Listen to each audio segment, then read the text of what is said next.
नमस्कार दोस्तों, passion gardening में आपका बहुत बहुत स्वागत है। दोस्तों, अब विंटर आ रहा है, नवंबर का महीना आ गया है और नवंबर के महीने में जो क्रोटन होते हैं, जो बहुत ही सुंदर पत्तों वाले होते हैं, वो डोरमेंसी में चले चले जाते हैं। इसलिए उनकी देखभाल करना बहुत ही ज़्यादा ज़रूरी हो जाता है। हमें ये ध्यान रखना पड़ता है कि विंटर में हम क्रोटन की कैसे देखभाल करें कि मेरे क्रोटन अच्छे से लाइव रह सकें और अगले सीज़न के लिए हम उन्हें बचा सकें। तो बचाने के लिए बहुत ज़रूरी होता है कि हम उनकी छोटी-छोटी सी देखभाल करें। देखिए, आपके सामने जो दिख रहा है ये क्रोटन, ये बेंगलुरु क्रोटन है और इसकी विशेषता यह है दोस्तों कि एक ही प्लांट में 3-4 तरह के वेरिएशन आपको दिखेंगे, कलर दिखेंगे। जो पुराने पत्ते हो गए वो बिल्कुल डार्क ब्राउन हो गए हैं, डार्क पिंक कलर के हैं, उसके बाद डार्क ब्राउन हैं। जो उनसे थोड़े से कम पुराने हैं वो ग्रीन और येलो कलर के हैं और जो सबसे नए पत्ते होते हैं वो ग्रीन होते हैं और उनमें थोड़ी सी येलो कलर की धारियाँ होती है। तो एक ही प्लांट पर कई सारे कलर आपको दिखने के कारण जो बेंगलुरु क्रोटन वैरायटी है वो बहुत ही अच्छा माना जाता है। उसके अलावा मेरे पास और भी क्रोटन है। ये देखिए, ये एक क्रोटन है जिसे मैंने कटिंग से ग्रो किया और कितने अच्छे से ग्रो होकर के चल गया है ये।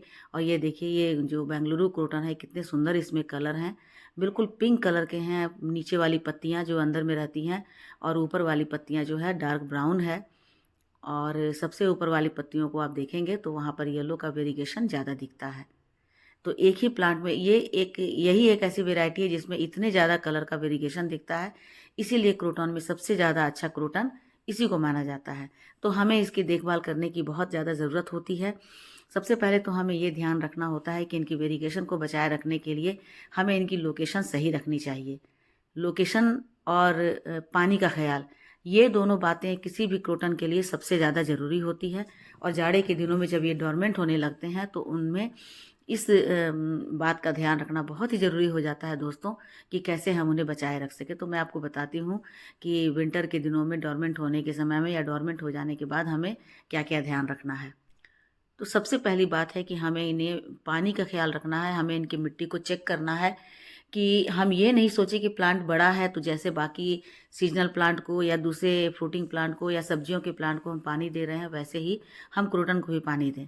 इनकी रिक्वायरमेंट अब रुक जाती है, इनकी ग्रोथ रुक जाती है क्योंकि डोरमेंसी का मतलब होता है प्लांट का निद्रा में चले जाना, प्लांट का शांत पड़ जाना, प्लांट की ग्रोथ रुक जाना। जब प्लांट की ग्रोथ रुक जाती है तो उन्हें किसी भी चीज़ की रिक्वायरमेंट नहीं रहती है। ना तो पानी की रिक्वायरमेंट होती है और ना ही फर्टिलाइज़र की।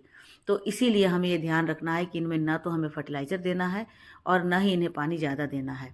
ये दूसरी वैरायटी का क्रोटन है, इसमें केवल येलो और ग्रीन कलर का वेरिएशन है और ये देखिए इनके पत्तों में थोड़ा-थोड़ा सा कर्ल है। और ये दूसरा है, ये तीसरी वैरायटी है जिसमें तो लगता है कि पेंट के ब्रश से इनमें छिड़काव कर दिया गया है क्योंकि पूरे में येलो-येलो डॉट है। ये ग्रीन कलर के पत्ते हैं और पूरे में येलो-येलो कलर के छींट दिख रहे हैं। तो ये भी बहुत ही सुंदर लगते हैं, लेकिन इसमें भी 2 ही कलर हैं। और ये एक चौथी वैरायटी है जिसमें येलो, ब्राउन और ग्रीन, ये 3 कलर हैं। तो इसके कारण क्रोटन हम रखना बहुत ज़्यादा पसंद करते हैं, लेकिन विंटर में अक्सर ये शिकायत होती है कि क्रोटन मर गए हैं। तो इस बात की जानकारी नहीं होती है कि विंटर में जब ये डोरमेंट हो जाते हैं तो हमें कैसे ध्यान रखना है। इस क्रोटन को मैंने कटिंग से लगाया है, रेनी सीजन में मैंने लगाया था और देखिए कि ये कितने अच्छे से चल गए हैं और इनका वेरिएशन कितने अच्छा से बना हुआ है। तो हमें ये ध्यान रखना है कि विंटर के दिनों में हमें इनमें पानी ज़्यादा नहीं डालना है। एक दिन हमने इसमें पानी डाल दिया तो 4-5 दिन के बाद ही इनमें पानी डालना है। बस इतना ही पानी डालना है कि ये लाइव रह सकें, यानी कि जीवित रह सकें। उससे ज़्यादा इन्हें पानी नहीं देना है क्योंकि ज़्यादा पानी देने से ये इनकी जड़ें जो हैं, रूट जो हैं वो गल जाती हैं, उनमें फंगस लग जाता है। देखिए, एक और ये भी वैरायटी है, इसे भी मैंने कटिंग से ग्रो किया है और इनके पत्ते थोड़े से कर्ल होते हैं।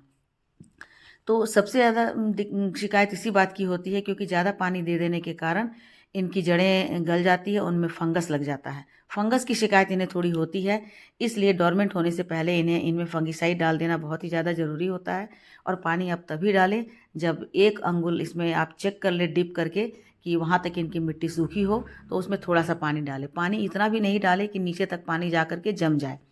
या इन या फिर पानी खड़ा रह जाए, नहीं तो फिर इनकी जड़ें गलने लगेंगी और फिर ये मर जाएँगे। इसलिए सबसे ज़्यादा ज़रूरी होता है इनके पानी का ख़्याल रखना। तो जब डोरमेंट हो रहे हों और विंटर का समय आ रहा हो, तो आप इनमें पानी बहुत ही कम डालिए दोस्तों। तो ये तो हो गई पहली बात। दूसरा हो जाता है कि इसमें इसके लिए हमें कोई भी फर्टिलाइज़र अभी नहीं देना है, क्योंकि इनमें नई नई ग्रोथ नहीं होनी है। ये देखिए नई ग्रोथ इसलिए हो रही थी दोस्तों ये अक्टूबर मंथ में, क्योंकि तब ये कटिंग से लगी हुई है, तो कटिंग से लगने के कारण इनमें थोड़ी छोटी छोटी सी ग्रोथ हो गई है। लेकिन जो फुल ग्रोन पौधे होते हैं उनमें ग्रोथ नहीं होती है। ये अभी अभी नए नए इनमें शूट्स निकल रहे हैं, इसलिए थोड़ी थोड़ी ग्रोथ इनमें हो रही है, तो इनमें इसलिए ये बढ़ रहे हैं। लेकिन बाकी जो भी प्लांट होते हैं उनकी ग्रोथ रुक जाती है, तो हमें पानी नहीं डालना है और फर्टिलाइज़र भी इन्हें नहीं देना है। दूसरी सबसे ज़रूरी बात होती है इनकी लोकेशन की, कि इनकी लोकेशन हम कहाँ दें।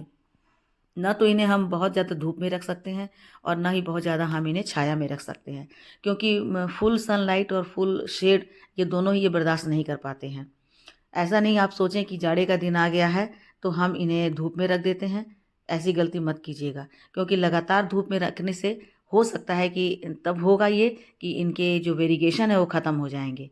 और तीसरी बात है कि इन्हें बहुत ज़्यादा बड़ा प्लांटर नहीं देना है, क्योंकि ज़्यादा प्लांटर देंगे तो ज़्यादा मिट्टी होगी, ज़्यादा मिट्टी होगी तो उनमें ज़्यादा पानी होगा, जिससे फिर से इनकी रूट के गलने का बहुत ज़्यादा चांसेस होते हैं। तो मुश्किल से ये जो मेरे इतने बड़े प्लांट है, जो मुझे लग रहा है कि 3 फीट का हो गया है, वो एक 10 इंच के प्लांटर में लगा हुआ है। और देखिए 10 इंच के प्लांटर में कितने अच्छे चल रहे हैं। और नेक्स्ट इसकी जो बहुत ज़रूरी बात होती है वह है इनकी मिट्टी, इनकी सॉइल। सॉइल देखिए कितनी भुरभुरी है। मैंने अभी अभी इनमें पानी डाला है, मैंने इनकी सिंचाई की है, उसके बाद भी इनकी मिट्टी को आप देख रहे हैं कि कितनी ज़्यादा भुरभुरी है। तो मिट्टी एकदम वेल ड्रेन होनी चाहिए, बहुत ही हल्की होनी चाहिए, जिसमें बहुत ही ज़्यादा एयरेशन हो सके और ज़रा सा भी ये मिट्टी गीली नहीं हो जिसके कारण जड़ों को कोई तकलीफ़ हो। तो मिट्टी की बात हो गई, इनमें पानी की बात हो गई और इनकी लोकेशन की बात हो गई। ये 3 मेजर जो है कारण है किसी भी क्रोटन को बहुत अच्छे से परफॉर्म करने के लिए, बहुत अच्छे से इनके वेरिगेशन के लिए और इनके फुल ग्रोथ होने के लिए। इन 3 बातों का आप बहुत ज़्यादा ख्याल रखें। लोकेशन की बात करें तो इन्हें विंटर हो या समर हो या रेनी सीजन हो, आप इन्हें ऐसी प्लेस पर रखें जहाँ पर सुबह की सिर्फ 2 या से 3 घंटे डायरेक्ट सनलाइट इन पर मिले और बाकी समय ये शेड में रहें। तभी इनकी ग्रोथ बहुत अच्छी होती है और इनके पत्तों का वेरिगेशन भी बहुत अच्छा होता है। यदि आप इन्हें फुल सनलाइट में रख देते हैं तो इनमें वेरिगेशन नहीं आएगा, और यदि आप शेड में रखते हैं तब भी इनमें वेरिगेशन नहीं आएगा। और नेक्स्ट बात होती है कि इन्हें प्रोपोगेट कैसे किया जाए। तो प्रोपोगेट करने के लिए आप देख रहे हैं कि 6 से 7 इंच की कटिंग जो एक पेंसिल की मोटाई के आकार की होती है उसे आप ले लेते हैं, तो बहुत ही अच्छे तरीके से ये प्रोपोगेट हो जाता है। रेनी सीजन में आप इनकी कटिंग कर लीजिए, 6 से 10 इंच की कटिंग ले लीजिए, और जो कि एक पेंसिल की मोटाई के आकार की हो, और आप किसी भी अच्छे वेल ड्रेन मिट्टी में लगा दें और लगाकर उन्हें रख दें, तो लगातार इनमें पानी मिलता रहेगा, तो बहुत ही अच्छे से ये इनकी कटिंग लग जाएगी और आपको आपके पास एक नया क्रोटन का पौधा तैयार हो जाएगा। मैंने कई सारे कटिंग ग्रो किए हैं इसी तरह से पिछले रेनी सीजन में, और बहुत ही अच्छे से वो चल रहे हैं। तो दोस्तों विंटर में बस आप ये ज़रूरी बातें आपको बतानी थी कि विंटर सीजन में ना तो इन्हें कोई फर्टिलाइज़र दें, ना ज़्यादा पानी दें, और ना ही बिल्कुल सनलाइट में रखें और ना ही बिल्कुल शेड में रखें। बस आपको ये देखना है कि इन 3 महीनों के बीच में आपको इन्हें ज़रा भी फर्टिलाइज़र नहीं देना है। जैसे ही फरवरी आएगा, नवंबर, दिसंबर और जनवरी, जैसे ही फरवरी आएगा आप इन्हें इनकी गुड़ाई करके इनमें फर्टिलाइज़र डाल दीजिएगा। देखिए मार्च से इनकी ग्रोथ बहुत अच्छी हो जाएगी। तो इस तरह से आप अपने क्रोटन को बचा सकते हैं, अगले सीजन तक वो रह जाएंगे और सालों साल आपके गार्डन में ये इतने ही सुंदरता बिखेरते रहेंगे अपने कलर के वेरिएशन से। और ये देखने में तो बहुत खूबसूरत होते ही हैं।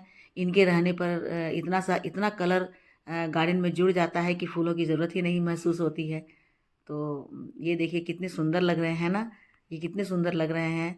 और सबसे सुंदर तो ये बेंगलुरु क्रोटन है, तो इसे आप अपने गार्डन में ज़रूर लगाएं। बेंगलुरु क्रोटन आप ज़रूर लेकर आएँ, क्योंकि सबसे स्पेशल वेराइटी बेंगलुरु क्रोटन ही होता है। तो ठीक है दोस्तों, आपने इसकी सुंदरता का आनंद उठाया। अब मैं आज के लिए बस यहीं बंद करती हूँ। वीडियो अच्छी लगी हो तो फिर से बोलती हूँ कि लाइक शेयर कमेंट कीजिए। मेरे चैनल पे नए हैं तो मुझे सब्सक्राइब कर लीजिए। मिलती हूँ अगले वीडियो में एक नई जानकारी के साथ। तब तक मेरे साथ बने रहें और अपना ढेर सारा ख्याल रखें और इतने सारे कटिंग को ग्रो करके अपने गार्डन में ऐड करते रहें। Thank you.